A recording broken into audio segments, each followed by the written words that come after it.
Okay, so let's take a look at how we can use the concept of similar polygons to help us figure out an unknown side length or a missing variable here. So we can see our similarity statement here that triangle QRS is similar to triangle TUV, and then find X. Always got to keep your eye on the prize in terms of what's being asked for. Sometimes they just ask you for a variable, and sometimes you have to go that short little extra step of they'll ask you for a missing side length, and then once you get what X is, you would just substitute it in and that value that you figured out plus 5. So we've talked about this. You have some flexibility with how you set these proportions up, but once you pick a pattern for the ratio on the left, you have to follow that pattern for the ratio on the right. So let's say here, I'm just going to randomly pick a side, 24. So I'm going to make that the numerator on the left. And we have to, in some way, shape, or form, connect it to a quantity that makes sense. So either you could connect it to the length of 54, which would make sense because they're both from the same triangle, or you can create a ratio with the corresponding side on the other triangle that matches this one, because that's also a logical connection. So let's do that. So 24, that length there, I could name this side as QR. So if I look at that, QR is the first two letters in my similarity statement. So to be consistent, you have to do this, match it up with the side that has the first two letters from the other triangle. So TU right here is the expression X plus 5.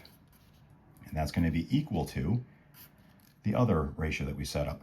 Now to be consistent, notice in the numerator, I took a measurement from the triangle on the left, and in the denominator, I put a measurement from the triangle on the right. So we have to repeat that pattern. So from the left triangle, that would be 54. And let's see what 54 is. We can name that as RS. Well, RS is the last 2 points listed on the left triangle, so that's got to correspond with the last two over here, UV. So UV is 36. So now we have our proportion, so we can get the cross products here that are going to equal each other.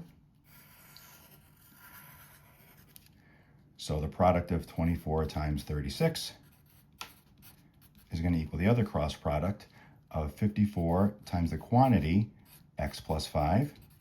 So we're going to do a little distributive property here.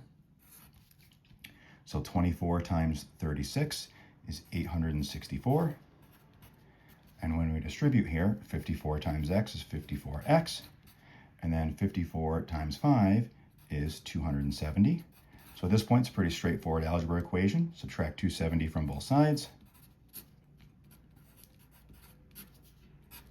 So 864 minus 270 is 594. That equals 54X. Divide both sides by 54. And we'll get X equals 11. And again, keeping our eye on the prize, that's what the question asked. It just said, find X. So we're done. But again, if it had gone the extra little step and said, okay, find the length of UT, then you would just substitute this value of X in. 11 plus 5 is 6. 11 plus 5 is 16. So that way you get that side length that way.